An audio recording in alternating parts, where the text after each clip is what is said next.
When we have 4e plus E charge, that means magnitude difference है दोनों charges में। तो ये याद रखना है हमेशा, लेसर मैग्नीट्यूड चार्ज के क्लोजर होगा इक्विलिब्रियम। क्यों क्लोजर होगा, देखो ध्यान से।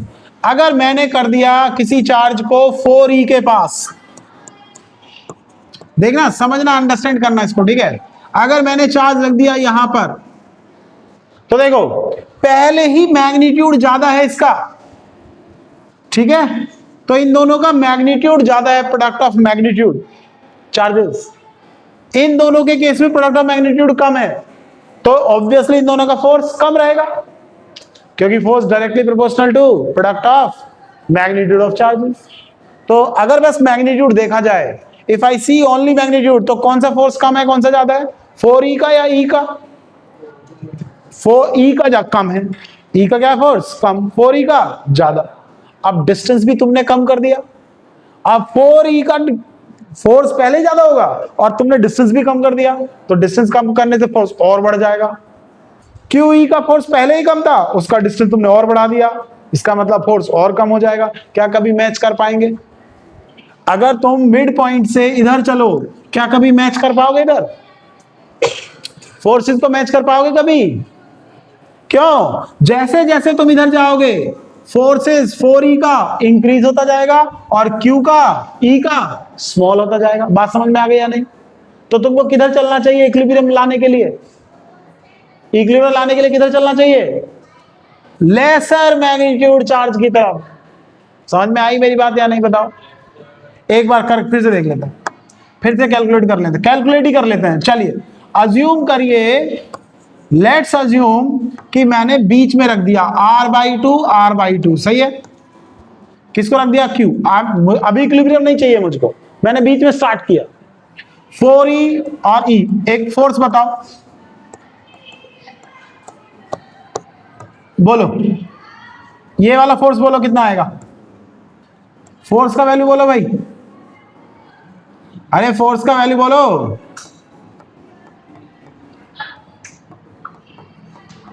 सही है क्या?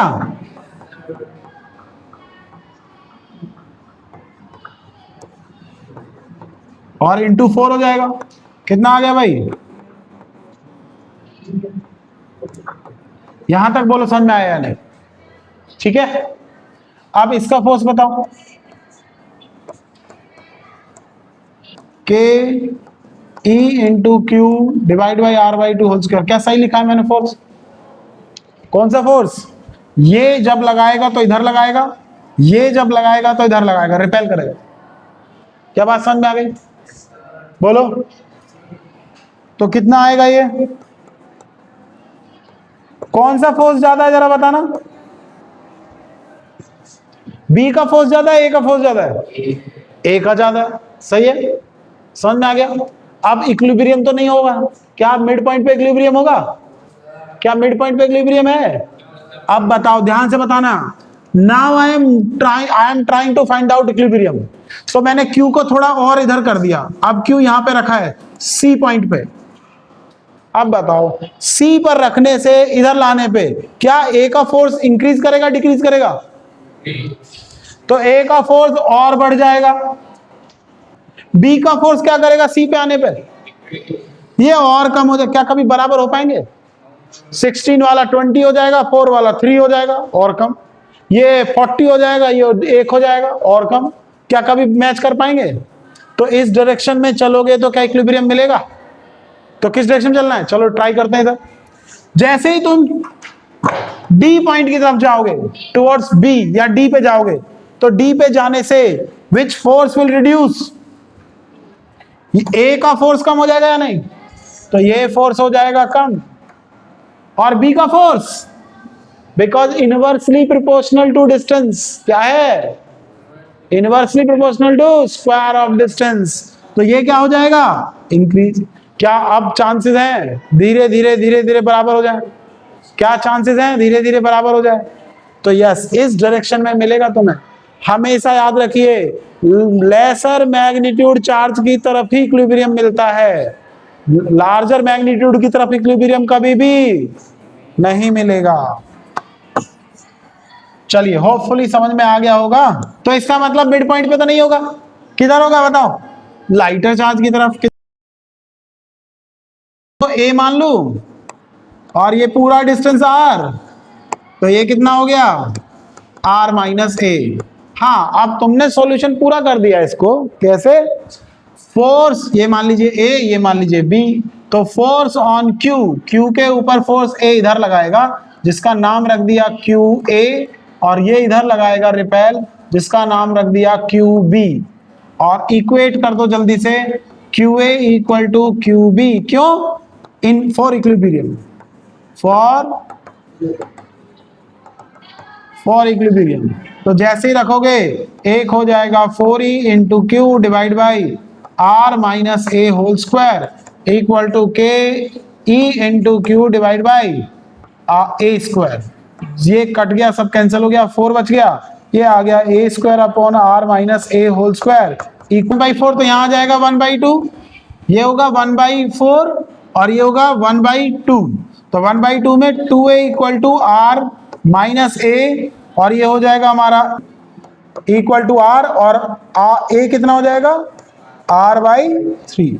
अब है कंडीशन और, चलिए फिर से समझिए।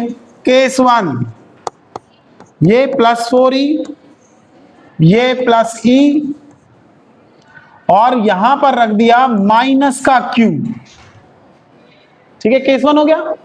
चलिए बताइए, ये +4 ये माइनस तो एट्रैक्ट करेगा, करेगा या नहीं? ये मानो A, ये मानो B, ऐसे ही फिर से ये प्लस ये माइनस एट्रैक्ट करेगा। क्या इक्विलिब्रियम आएगा या नहीं बताइए? क्या इक्विलिब्रियम आएगा या नहीं? और अगर प्लस का है, और अगर मैंने अगर प्लस का माना तब भी इक्विलिब्रियम आएगा या नहीं आएगा? दोनों में इक्विलिब्रियम आ रहा है भाई। लेकिन ये पूछ रहा, बाद में इसने कंडीशन पूछ दी। अच्छा तुमने इक्विलिब्रियम दोनों से बता दिया कि प्लस में भी इक्विलिब्रियम आएगा, माइनस में भी इक्विलिब्रियम आएगा। मतलब क्यू का ये वाला, ये जो क्यू है इट कैन बी पॉजिटिव और निगेटिव, दोनों हो सकते हैं भाई। और दोनों ही केस में क्या होगा? इक्विलिब्रियम। दोनों ही केस में क्या होगा? क्योंकि नेट फोर्स 0 हो जाएगा। नेट फोर्स कितना हो जाएगा? अब तुम बताओ कि कब स्टेबल होगा और कब अनस्टेबल होगा। तो क्या तरीका होता है स्टेबल अनस्टेबल का? निकाल, अभी 2 मिनट पहले बताया। क्या तरीका होता है? डिस्टर्ब करो पहले सिस्टम को। सिस्टम को डिस्टर्ब कैसे करेंगे? इस क्यू को ट्राई करो थोड़ा मूवमेंट करने का और छोड़ दो। ठीक है, अब देखो ध्यान से, यहां से स्टार्ट करो। ये क्यू को थोड़ा डिस्टर्ब किया मैंने, ए किधर की तरफ भेज रहा है इसको बोलो? 4e है, 4e है, क्यू ये है, क्यू ये है। अब बताओ किधर की तरफ फोर्स लगा रहा है 4e? ए पर, इस पर, क्यू पर, बोलो। On Q due to 4e। किधर की तरफ फोर्स है? रिपल्सिव। किधर फोर्स है? वो रिपेल करना चाह रहा है ना। लेकिन मैं अगर उसको इधर ले आऊं, थोड़ा सा इधर ले आऊं, क्या वो रिपल्सिव फोर्स और बढ़ेगा? नहीं। और बढ़ेगा तो क्या उसको दूर की तरफ फेंक देगा अगर मैं छोड़ दूं तो? जैसे ही मैं इधर लाया और छोड़ दिया तो ये क्या चाहेगा? 4e क्या चाहेगा? वापस भगा देगा उसको। क्या उसने रिगेन करने की कोशिश की अपना सेम पोजीशन, ओरिजिनल पोजीशन में आने की कोशिश हुई या नहीं? समझ में आया? वापस आ जाओ, यहां आ जाओ। अब ये Q और ये 4e, ये 4e इस Q को खींच रहा अपनी तरफ। कौन रोक रहा है इसको? E। कौन रोक रहा है? अब बताओ, ये मैं अगर Q को थोड़ा इधर कर दूं, थोड़ा सा इधर कर दूं, तो कौन सा फोर्स ज्यादा हो जाएगा? और 4e किधर लगा रहा है फोर्स? इधर ही लगा रहा है, तो क्या उसको अपनी तरफ ही खींच लेगा? क्या कभी वो वापस जा पाएगा?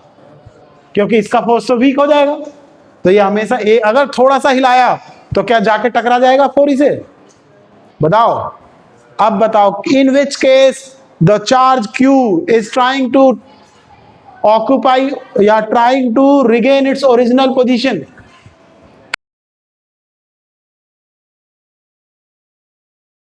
Man it is. तो कौन सा इक्विलिब्रियम? स्टेबल इक्विलिब्रियम कहां पर है? प्लस में या माइनस में?